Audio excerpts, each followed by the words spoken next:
Hello everyone, my name is Selbi and I'm the creator of Sonic ERaZor.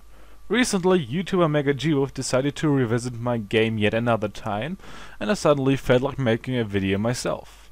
So here I will play through the game and give some commentary to it. Maybe share some interesting backstories from the development, maybe some trivial things which went unnoticed for some people, or maybe just answering some questions which frequently appeared over the last few years. So let's get started.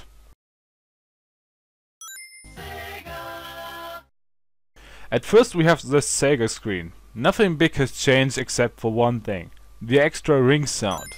This is actually a little homage to all those wannabe hacks. Many times there were people who thought they were amazing by replacing the Sega sound with some stock sounds, like the ring collection sound. Then I said to myself, why can't we have both? And then it happened.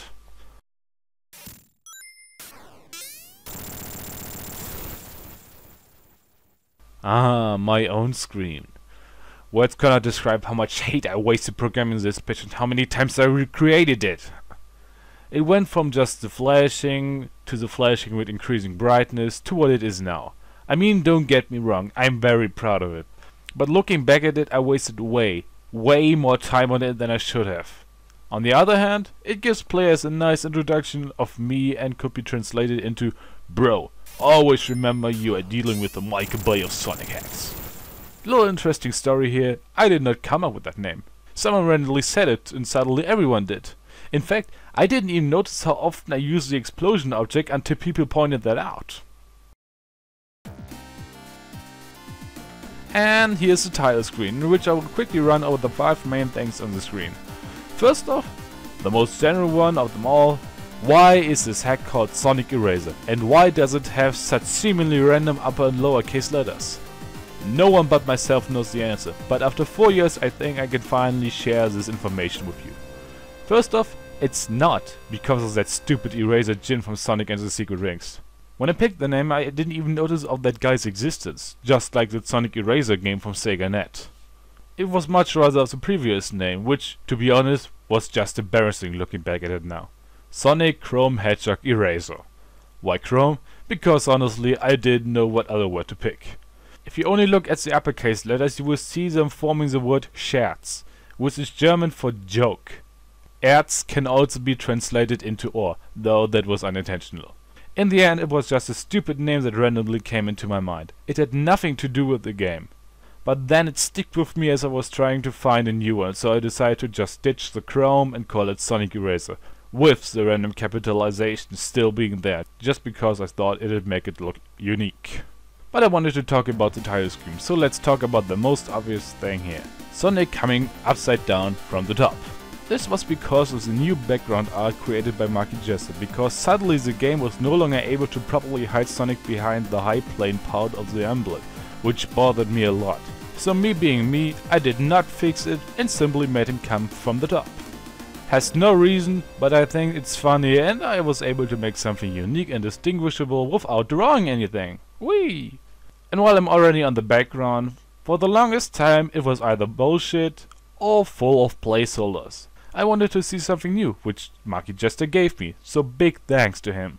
Although that background doesn't contribute at all to the game and isn't seen anywhere outside of the title screen, I still like it a lot. And finally, 2 minor things, the flashing ERaZor banner and the moving press start label. Little trivial fact, behind the banner is a black line, a leftover from the time in which I didn't have the banner, but instead a teeny tiny box with the letters ERZ on it because I didn't have much space at the time. And the moving press start label, well, it's just that. What else is there to say? I've noticed that no one ever cared about it or didn't even notice it.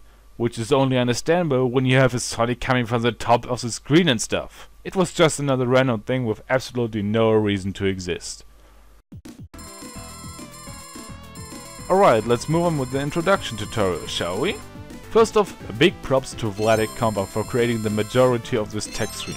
While I do consider myself as a pretty experienced Sonicer, I'm far away from being perfect and I had lots of trouble creating the text window and not ultimately breaking the game. If I remember correctly, the only things which I did myself was the yellow highlighting of some words and the blinking arrow at the bottom right. Everything else is pretty much unchanged and just modifies to the game's needs. But apart from that, this tutorial level was more and more mandatory with each new release, as way too often people had problems with the controls or just didn't understand what the hell they were supposed to do. So at first you get to learn some of the new basic controls. The double jumping, which is one of the most important movement abilities for this game, originally could only be accessed by pressing C and up. This was because I always had debug mode enabled during development, which was accessible by B, so naturally I had to use something different. But already on the second release I've added the B button, which is also the double jump button in Sonic Boom, so it appears to be the best solution. Then we have the Inhuman mode tutorial, which is the main part of Ruined Place. In fact, the entire first section of the tutorial is completely redundant, because there's only a single S monitor in the entire game that is not in Ruined Place. I'll come back to it once the time is ready. And thinking about it, I think I should have used this feature more often. Now the hard part skippers. They were there since version 3, but no one knew what they are, what they did, or how to use them. On top of that, for some reason I had the idea to have them enabled and disabled in the options menu. This was also the primary reason why I had the idea of making all these text screens for the tutorial, because unless you're given some instructions you won't have any idea how they work or what they do. Yes, of course it says ABC on it, but that still doesn't tell you what it does. Also, no one would have guessed that you could also skip special stages if it wasn't mentioned here. This trial and error section was incredibly tedious for me to create, because for some reason Sonic sometimes lost his forward momentum when touching the springs, and I simply didn't understand what the hell was going on. So I had to cheat. The springs you see there popping up from the ground don't have any collision. They are just programmed to play the animation when Sonic gets near them. Instead, Sonic is simply bounced upwards once he reaches a certain height. And finally, the little room for the flying section in Scar Night Place. Nothing special, let's just skip it and get straight to the end. Here I'd like to put the focus on the very last piece of text. It's actually the only part of the entire game that contains something 100% fan-made. I guess that nickname will be stuck with me until the end of time. But enough of the tutorial stuff. Let's watch the first cutscene. I'm always impressed when I look at it, because nothing really ever changed since the very first release in 2010, apart from maybe the camera behavior. Not that this cutscene has anything to do with ERaZor itself, since no enemy in the game behaves like this, not even the bus bombers themselves. It was just there to be all, yo guys, look, I can make opening cutscenes, what about you? On top of the obligatory shit is going down mood of Sonic ERaZor. The idea of this cutscene actually came from a scrap minigame hack where you do certain challenges, including races against special badniks. And here we see the very first story screen, which there is at least one after every single level.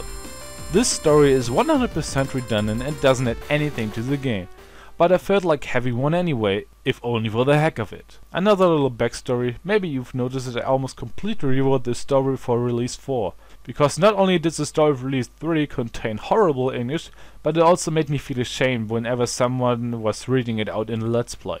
And before you ask, yes, I do watch every single Let's Play of Sonic ERaZor, whether it's by a super extreme YouTuber or just by some hobby gamer. Anyway, this is actually not more than a modified level select.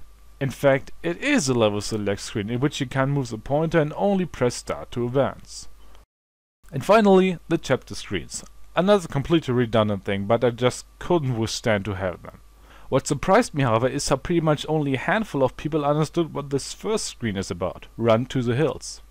Well, here's a clarification. It's my favorite Iron Maiden song, and I felt like it deserved a spot in this game. Also, it was fitting because of Night Hill Place, being immediately followed by Green Hill Place. But I think that does it for the first episode. If the reputation is positive, I might make more videos like this one. In case that's going to happen, we will focus on the overworld, Night Hill Place, and if I feel like it, Special Place next time. Until then, I'm Selbi, and I'll see you around.